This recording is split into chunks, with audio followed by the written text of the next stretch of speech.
Lei e graça.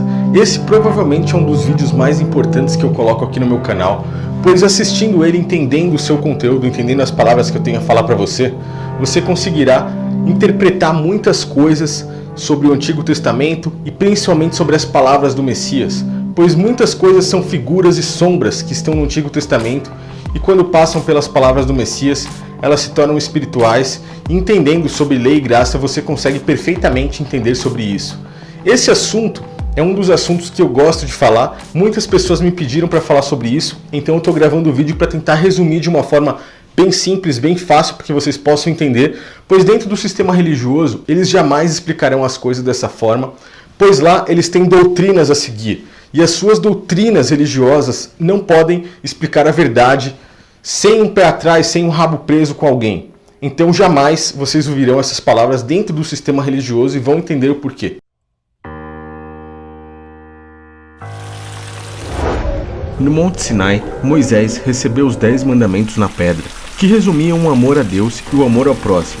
Porém, pelo pecado de Adão, o Espírito do Criador não poderia habitar no homem, e por isso ele não poderia ter uma vida eterna espiritual. Por mais que eles seguissem os mandamentos do amor à risca, os homens não teriam nenhuma recompensa espiritual. Tendo em vista que o coração do homem era mau, Moisés, vendo que não poderia motivá-los com uma recompensa pelo cumprimento dos mandamentos, então ele cria uma punição, para assim impedir que o homem deixe de cumprir esses mandamentos, fazendo com que, pelo medo da morte física, eles seguissem a lei que estava na pedra.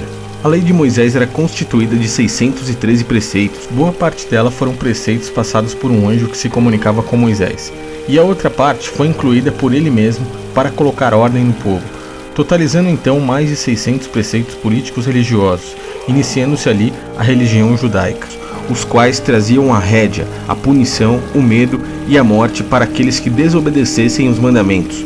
Moisés não foi contra o Criador, e nem Cristo foi contra Moisés. Moisés teve motivos para criar a lei e conter o pessoal, tentando fazer ao máximo que eles cumprissem os mandamentos, se não por bem, cumpririam por mal. O problema é que todos tentavam cumprir os mandamentos, não pelo amor, mas pelo medo da punição da lei, até que houve um homem, da tribo de Judá, que os cumpriu pelo amor. Cristo não veio para abolir a lei, mas para cumprir, livrando o homem do pecado de Adão, mostrando ao Criador que merecíamos uma chance para ter uma vida espiritual, vencendo a segunda morte e mostrando que o homem poderia cumprir a lei do amor por ter um coração puro, não pelo medo da punição, mas por saber que receberá uma recompensa do próprio Pai. Essa é resumidamente a diferença entre a lei e a graça. E você me perguntará, são ensinamentos diferentes? Sim, mas em nenhum momento um passa por cima do outro. Os dois andam lado a lado. Moisés preparou o caminho para Cristo e manteve o povo hebreu, de uma forma ou de outra, cumprindo os mandamentos externos que estavam na pedra.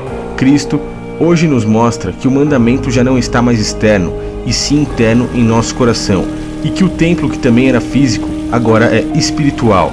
Somos nós. Portanto, não se engane com as ciladas do sistema religioso, pois eles ainda vivem na lei, rejeitam a graça e farão de tudo para te puxar para debaixo das doutrinas físicas deles. Não cuideis que vim destruir a lei ou os profetas.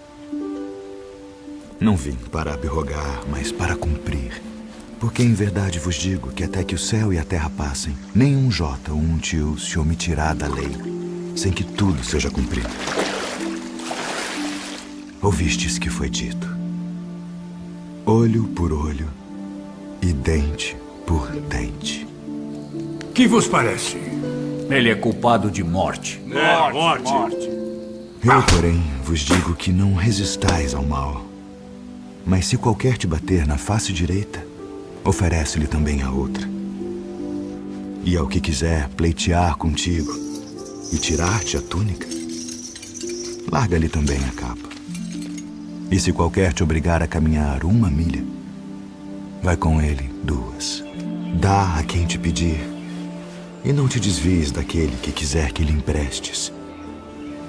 Ouvistes que foi dito: amarás o teu próximo e odiarás o teu inimigo. Eu, porém, vos digo: amai vossos inimigos. Bendizei os que vos maldizem.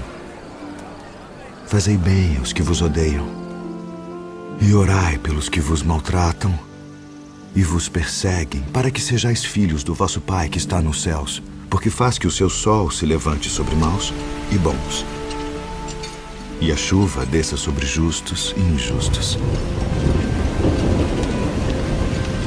Pois se amardes os que vos amam, que galardão tereis? Não fazem os publicanos também o mesmo? E se saudardes unicamente os vossos irmãos, que fazeis demais? Sede vós, pois, perfeitos, como é perfeito o vosso Pai que está nos céus.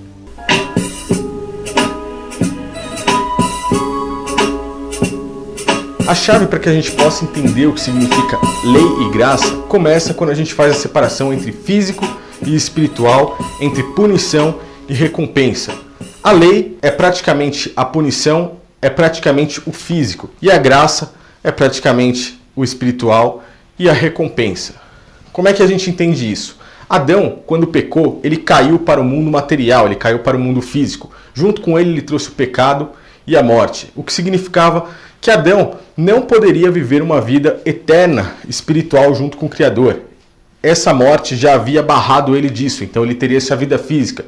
E o pecado impediria que o próprio Criador habitasse nele, como habita em nós nos dias de hoje, pois já estamos embaixo da graça. A gente vai chegar lá.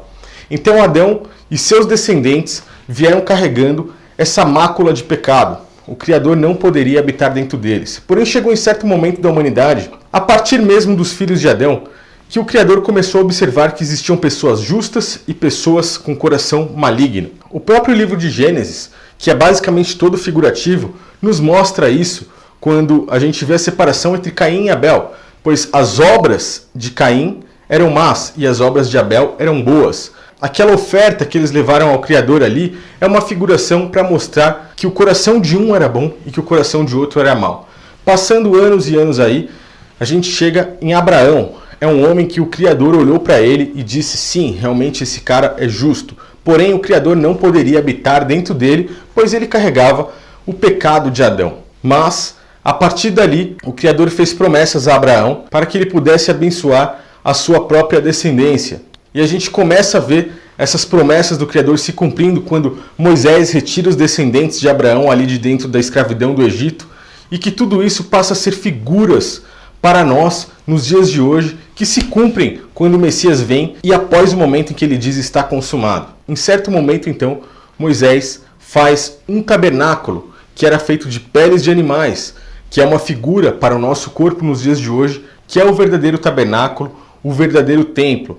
A gente fala templo porque Salomão, em um certo momento da história, pegou esse tabernáculo que foi sim mandado pelo Criador a ser construído por Moisés e coloca dentro desse templo. Então, nos dias de hoje, o tabernáculo ou o templo é o nosso corpo, pois hoje o Criador habita dentro de nós. Naquela época, o Criador não poderia habitar dentro das pessoas por motivo do pecado, como eu já falei. Então Moisés, seguindo as ordens do Pai, constrói aquele tabernáculo feito de peles de animais que não eram feitas por mãos humanas, pois o Criador não habita em lugar nenhum feito por mãos humanas. Ali dentro tinha a Arca da Aliança e as pedras da lei. Percebam que as pedras eram colocadas dentro da arca e essa arca dentro desse tabernáculo. Tudo isso figura e representação para nós nos dias de hoje. Espiritual. A lei tem que estar dentro do nosso coração, não mais em pedras. A arca é o nosso próprio coração e o tabernáculo, que era de peles de animais, representa a nós. Toda essa figuração o Criador fez para poder se comunicar com o homem, pois muitas vezes o Criador precisou se fazer presente dentro daquele tabernáculo para falar com Moisés, e como eu já disse, não poderia habitar dentro de ninguém pelo pecado. Quando o Messias veio, ele veio para cumprir toda essa lei, arrancar o pecado da humanidade e fazer com que o próprio Pai pudesse habitar dentro das pessoas, levando o pecado e dando a chance, dando a graça de que todos pudessem ter uma vida espiritual eterna, recuperada pelo erro de Adão. Então, como Adão caiu, o Messias foi um outro Adão inverso. Ele se levantou e trouxe uma redenção à humanidade. É basicamente isso. Então tudo que era físico passou a ser espiritual. Aquele tabernáculo, A arca, as leis que eram físicas passaram a ser espirituais, porque a lei ela era falha, ela não conseguiria trazer a vida eterna para ninguém. Os sacrifícios de animais que eram feitos embaixo daquela lei não poderiam trazer redenção jamais ao povo judeu, ao povo hebreu. Porém, a graça pode trazer redenção, mas o que as leis traziam ao povo era uma punição, ela trazia a morte, ela só apontava o seu erro e punia aqueles que não seguiam essa lei. Então, muitas vezes, a gente consegue ver o quanto a lei é falha, pois se existisse um homem justo e existisse um homem mau, os dois poderiam cumprir a lei sem ser punidos muitas vezes. Pois o homem justo cumpriria a lei, pois tem bondade em seu coração. E o homem mau cumpria a lei, pois ele tinha medo da punição da lei. Muitas vezes, aqueles que erravam nem mesmo estavam arrependidos. Simplesmente eles compravam um animal e davam lá em sacrifícios com o seu coração ainda sem arrependimento. Embaixo da graça, isso não existe mais. A maldição da lei ficou para trás. Aquele homem que é ruim e tem um coração mau, ele não vai deixar de fazer maldade com medo de uma punição da lei, pois ele não terá mais punição. Então ele fará maldade e será identificado. Aquele que é bom, que não faria mal antes, continuará fazendo a sua bondade e não praticará o mal. Então esse receberá a recompensa. Agora, aquele que for bom recebe a recompensa. Aquele que for mal não recebe recompensa. Porém, o mal dele será revelado, pois ele não terá mais medo de praticar esse mal, pois a punição da lei já não existe mais. Essa é a diferença entre lei e graça. Essa é a diferença entre físico e espiritual, entre punição e recompensa. Por isso é que a maioria das coisas que o nosso Messias veio explicar para eles, veio explicar para nós, explicou para o povo hebreu naquela época, era mostrando coisas físicas, pois eles ainda viviam debaixo daquela lei. Eles não tinham o Espírito Criador habitando neles, eles precisavam de enxergar coisas físicas. Eles estavam cegos espiritualmente, não enxergavam coisas espirituais. E ele mostrava essas coisas físicas para que eles entendessem as espirituais que estavam por vir para eles. Por isso é que ele chega em frente ao templo e diz: não façam da casa de meu pai comércio. Ele não se referia àquele templo físico. Se você descer lendo o mesmo versículo, você verá que ele fala: destruam esse templo e eu reconstruirei em 3 dias. Ali ele fez um jogo de palavras. Ele estava falando do verdadeiro templo, que era o seu próprio corpo, e mostra os fariseus, os sacerdotes, o mestre da lei, não entenderam sobre o que eles estavam falando, pois eles não tinham essa visão espiritual. Ele não falava do templo de pedra físico, e sim das pessoas ali de Jerusalém, que eram e são até hoje, como nós, a casa, o templo, o tabernáculo do Pai. Essas palavras não são ensinadas dentro do sistema religioso, pois eles ainda praticam as doutrinas do templo físico, do sacerdócio físico, do sustento desses sacerdotes e desses templos, muitas vezes com dízimos ou com ofertas, que hoje são as práticas usadas por eles para manter essas doutrinas religiosas que vão totalmente contra aos ensinamentos de Cristo.